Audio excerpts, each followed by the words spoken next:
Once again, the Olympics are upon us, and we here at 2 on Your Side are celebrating the games and all the connections that we have here in Western New York and right in our own backyard as well. I'm Pete Gallivan. In fact, if you want to immerse yourself in everything that is Olympics, you can just hop in the car and just a few hours across the state sits a small town that is home to past and future Olympians, as well as a ton of Olympic history. Nestled between the pines and the peaks of the Adirondacks is a quaint little village. You definitely feel the Olympic spirit. Year-round population about 2,200, but they roll out the welcome mat to more than 3 million visitors a year. It's a place where history and competition are the main attractions. I mean, it's kind of electric, just, having that feeling of being in an Olympic town with the Olympics coming up. I'm talking, of course, about the site of the 1932 and 1980 Winter Olympics, Lake Placid, New York. A traveler can come and they can take the gondola to the top of Whiteface, or they can go to the top of the ski jumps. They can do the rock climbing out at Mount Van Hovenberg or a bobsled ride. So they really get to submerge themselves in the venues themselves, as well as watching these international athletes who are headed to the Olympics. Athletes like Johnny Gustafson, who represented the U.S. at the 2022 Beijing Games and who had just won the International Luge Federation's Nations Cup in Lake Placid when we interviewed him. His love affair with Lake Placid started years ago. I used to play hockey as well, so coming here with the Miracle on Ice always in the back of your mind, it's fun. And that Olympic flame is only fanned because of the continued investment in keeping these facilities viable sites of world-class competition. So starting in November, we were hosting figure skaters with Skate America. This weekend is lugers for World Cup Luge. In a couple of weeks, we'll have bobsledders here for North America Cup, and then we'll have World Cup aerials. And those are all athletes that are looking to go to the Olympic Games. It keeps us on the international stage, so we're always out there, being recognized as an international destination for high-level competition. It also keeps Lake Placid and the Adirondacks in the eyes of the travelers. And the future and former Olympians who call this region home also see the excitement grow during times of the games. Karen Cortland Kelly was born in New Jersey, competed in the 1994 Winter Olympics, and these days she wraps herself in that Olympic spirit, living and teaching skating here. You get to inspire everyone who comes. I mean, I think that's the most special thing to me about living in Lake Placid, whether you're meeting a youngster who's never skated, and I have the honor of taking them on the ice for the first time. You had the honor of representing the United States at the Olympic Games, and then you have a duty to, carry that on. And for the athletes who grew up in this environment, the Olympic dream was always tangible. Lake Placid has sent at least one competitor to every Winter Olympics since they started in 1924, like alpine racer and two-time Olympic medalist Andrew Weibrecht. When you have that number of people that have locally done it and you grow up around that environment, you're like, well, yeah, this guy's totally normal. If he can do it, then I can do it. And I think it really gets in, and it's a self-perpetuating type of thing where kids see that and they look at it and say, yeah, of course this is attainable. This is just what people from my town do. And you can tour all of that pride and history in the newly renovated Olympic Museum, celebrating the firsts that happened here, like the first indoor Olympic hockey game and the first time a podium was ever used in the games. And also remember the greats that brought the magic to these mountains. I hope people understand Lake Placid's Olympic legacy and the story that has happened here and how it's continuing to happen.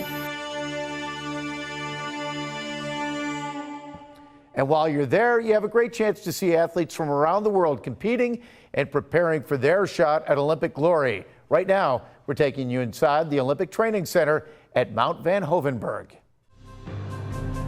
2030 will be 100 years of sliding at Mount Van Hovenberg. It was the spring of 1930. Lake Placid was getting ready to host the 1932 Winter Olympics. Part of the preparations included designing and building the original 1.5 mile, 26 curved track, which followed the contours of the north slope of the mountain. I think one of the magic things about that history is that it actually opened on Christmas Day in 1930. Wow. That's kind of special. And today it's the second oldest sliding center in the world. And still a hotbed of activity.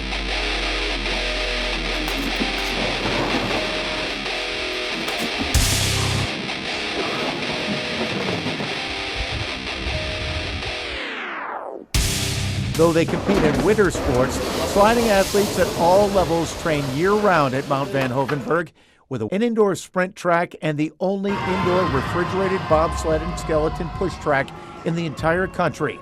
This venue is a hub for youth athletes, the national teams, and teams from around the world, especially those nations that don't have their own sliding tracks. It's significant. We have U.S. bobsled and skeleton athletes training here year-round. We also see tons of other international teams. All summer, the indoor push track was being utilized by teams from all around the world. And it has continued to evolve. In 1979, the entire 1-mile track was reconstructed with concrete and refrigeration for the 1980 Winter Olympics. In 2000, the track was replaced by a new 1-mile combined bobsled, luge, and skeleton track. And in 2019, they began a major venue overhaul, investing $104 million from the state into the Olympic complex in preparation for the 2023 World University Games.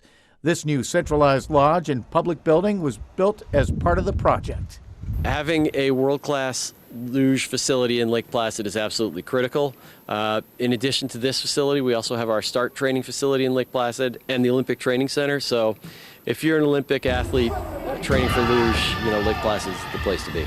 And thousands of athletes train and compete here every year, and not only in sliding sports. This is the Nordic side, really.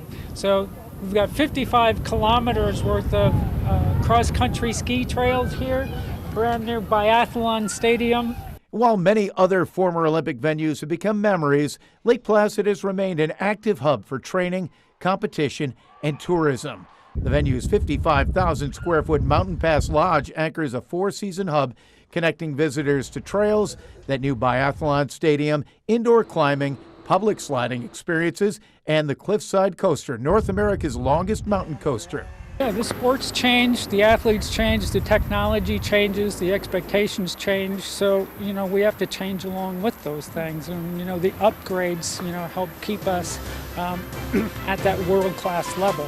Yes, this is a place where the Olympic spirit still rings true. And two of this year's Olympians who have spent a lot of time working out at Mount Van Hoevenberg are pioneers of the Winter Games. The team that'll be representing the United States in this first ever event, women's doubles luge, in an Olympic year that has the highest percentage of women athletes ever. Siobhan Forgan is from Chelmsford, Massachusetts, and Sophia Kirby is a New Yorker from Lake Placid. Both are ecstatic about the opportunity and say they're proud to be pioneers in this new Olympic sport. Both have competed for years in singles, but have also been a team for several years, and getting to know each other and being on the same page is key. With doubles, you have to work with someone. So I think something that's key is communication and teamwork that we form over the years. Did that take a little getting used to? For sure. We had both done singles for a long time before we came together as a doubles team. So there was definitely a learning curve, but I think as we've been together now for 5 years, we've really built this partnership and we've put in the work. And for Sophia, this is an emotional journey. Her father introduced her to the sport when she was just a little girl, and 2 years ago, he passed of cancer. She is honoring him by writing his quotes in the gloves that she'll use in competition. Her Instagram account brings followers along for her Olympic ride, and she has also made hundreds of her own ceramic Olympic pins that she will be trading at the Games. And as they continue to train for this landmark moment, Forgan and Kirkby are chomping at the bit to make their mark in this new Olympic event. The training runs begin February 8th, with the first official runs on February 11th.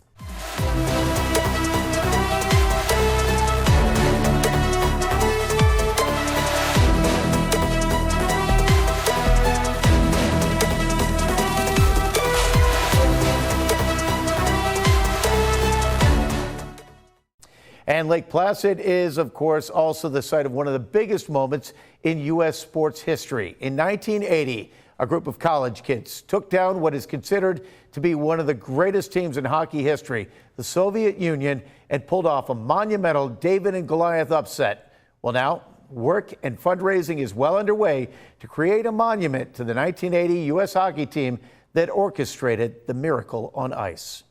This is a project of passion. I consider myself extremely lucky. Sculptor Rob Eccleston grew up in Lake Placid and, like so many others, was moved by a miracle. And now that he's an accomplished memorial sculptor, he had an idea for his hometown. He wanted to use his art to celebrate the men behind that miracle. When you do a memorial, you want to like the people you're memorializing. Yeah. And it's very easy to like these guys. In 2015, he was able to present the idea and 3 designs to the team, which had gathered in Lake Placid to celebrate the 35th anniversary of that huge win over the Soviet Union and their subsequent gold medal. Jeff Potter, the president of the nonprofit group Friends of the 1980 Miracle on Ice team, says that the group had no problem deciding what image they wanted as their legacy in bronze. They all chose the one of them, no names on the back of their sweatsuits, on top of the podium with their hands raised in the air, their fingers pointed, and just after they received the medal. When they come to Lake Placid, the first thing they think about is the 80 Olympic hockey team and obviously Eric Heiden. And I think to have a statue here for people to be able to share in that moment, be a part of that moment, take a picture in front of it or whatever, I think it would be just the lasting tribute to our team. Mike Eruzione was the captain of that team, and he says the boys also wanted to make sure another athlete who made history on the ice at Lake Placid was remembered and honored.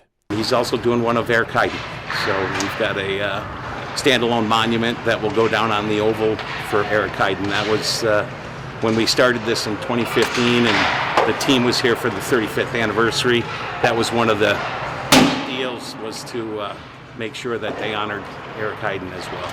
Eric Heiden became the first person to win 5 gold medals in the same Olympics, taking 5 speed skating events from the 500 all the way up to the 10,000 meter, setting an Olympic record in every one of them. This memorial is a long time coming, and I wish it was done like 10 years ago. Mm-hmm. Not only because I was younger, I could probably work faster, but because more of them would have been around. 3 players and Coach Herb Brooks have passed since the 80 games. The Heiden Monument will be on the Olympic Oval, while the Miracle on Ice Monument will stand right in front of the Olympic Center, which houses the Herb Brooks Arena. They hope to unveil it in 2030 for the 50th anniversary.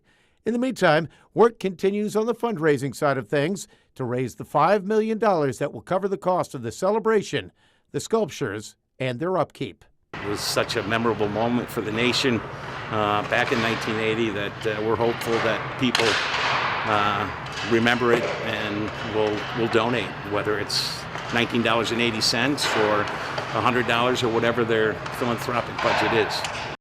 The website for more information and to donate is 1980miraclemonument.org. Now, speaking of Olympic hockey, another Team USA is headed to the games favored to medal, and that is the women's team, looking to take their rivalry with Canada onto the ice in Milan. And it is a team that has very strong New York roots. You could say Haley Skimura was born to be a hockey player. It all started on the backyard rink, though, with my dad and my brothers. Her father, Buffalo's own Peter Skimura, played in the NHL for Washington, and that fact helped Haley to dream big. I think the first kind of sighting I have of it is when I was on a 10U boys team and everyone wrote down their goals in this little booklet that the parents would get, and mine said I wanted to be an Olympian. And in the 2022 games, that dream became reality. Despite COVID making things a bit different, she made sure to take in as much as she could. I do remember I made a point to make sure I appreciated every single moment. So I think opening ceremonies was the most jaw-dropping moment of them all, in my opinion. It was just, it kind of all culminated in that moment that made me realize I am at the Olympics. I fulfilled my dream, this is it, and you're with everyone on Team USA walking in together. So it's just incredible. This time around, she'll have several people from close to home walking with her. We had a sneak peek this past fall with the rivalry series, which saw the U.S. and Canada play against each other in warm-up games, including one here in Buffalo. One of her teammates from that team, as well as on the Olympic roster, is from just down the thruway in Rochester, defenseman Haley Wynn.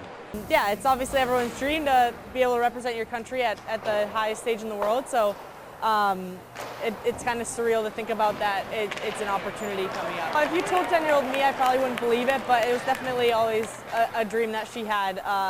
Obviously, the Pro League wasn't a thing when I was 10, so I knew I To play hockey as long as I could, but I knew the Olympics was really like the biggest dream I had because that wasn't going to go away. Those two players are not the only ones from New York State connected with the team. You have team doctor Allie Howe, who grew up in Batavia. When I was in 3rd grade, I thought I'd play soccer in the Olympics. It didn't exist yet, but that was my plan. And I remember writing it on an assignment that we had. And my plan was actually to play with the boys, because that's what we did at that time. And while she didn't make it as a soccer player, her experience in the military and the medical field has seen her go to 2 other Olympics, with Milan Cortina being number 3, something her parents recently shared with one of Allie's elementary school teachers. And she said, "Oh, did Allie ever make it to the Olympics? She really wanted to go to the Olympics." And my parents said, "Yes, she did. She did. She's gone to quite a few." And the administrator said, "Holy cow, what sport?" And they said, "Oh, no, she's just a doctor." Another member of the team also had an unusual path to the games. Katie Million grew up in Hannibal in central New York. After college, she went to work for the Olympic Authority in Lake Placid. Through that experience, she landed a job as the women's commissioner of the Western Collegiate Hockey Association and ultimately the executive director of all of USA Hockey's women's programs. One connection she made in her early days in Lake Placid was coordinating events for the 1980 Miracle on Ice team, an experience that continues to have a great impact on her. What I've learned from those guys have been able to bring with me to, this team, and, it's very inspirational for sure. Inspirations of gold as the Empire State shows out strong for the red, white, and blue.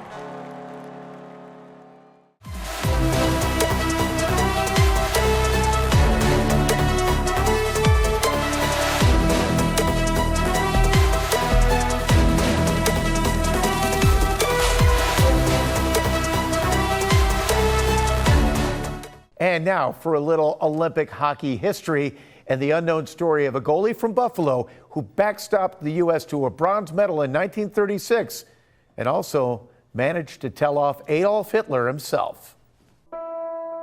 Our story begins at Nichols School in 1932. Francis Baker was excited to finish up his senior year so he could go off to Hamilton College and play goalie for his old Nichols coach, Albert Prettyman. Little did he know at that point that in 4 years, his love of hockey would thrust him onto the world's biggest stage. I hadn't heard of it, but the fact that he went to the 36 Olympics and was a hockey player, and he might be our 3rd hockey Olympian to go up on our wall. During Baker's senior year at Hamilton, the Winter Olympics were being held in the Alpine village of Garmisch-Partenkirchen, Germany, as the Nazi Party and Adolf Hitler were rising to power. The United States starting goalie had taken ill in the weeks before the games, so Prettyman asked his old college goalie to come to the games as a backup, as well as an interpreter, as Baker had studied German at Hamilton. He arrived by ship just days before the competition. Baker's daughter, Jetty Hood, told me over the phone that the politics of the day took center stage from the opening ceremony. Hitler had requested of the Olympic Committee that when they came by, they were to give the salute to Hitler, and you can clearly see the team coming around with their arms to their side. That made the Fuhrer furious. He stormed into the U.S. locker room. The United States was facing Germany the next day, and Hitler berated Coach Prettyman and told him in German, "We will beat your American team on the ice tomorrow." Baker stepped up and snapped back, "Die Vereinigten Staaten werden Deutschland immer besiegen," which means the United States will always defeat Germany. Does any of this surprise you about your father? No. Like something out of a movie, the United States did indeed beat Germany the next day in a snowstorm, 1-0. After college, Baker joined the Army Medical Corps, landed at Normandy, and marched into Berlin, holding true to his promise on so many levels. We like to think we're going to stand up to anybody, both Nichols people and Buffalo people, so just the fact that he was able to do that was fantastic. Just a Buffalo guy telling off one of the worst dictators the world has ever known. A bronze medal chapter in the unknown stories of Western New York. Nothing like a Patriot from the Queen City, right? And remember, you can catch all the Olympic action on NBC and Channel 2. Go Team USA. I'm Pete Gallivan.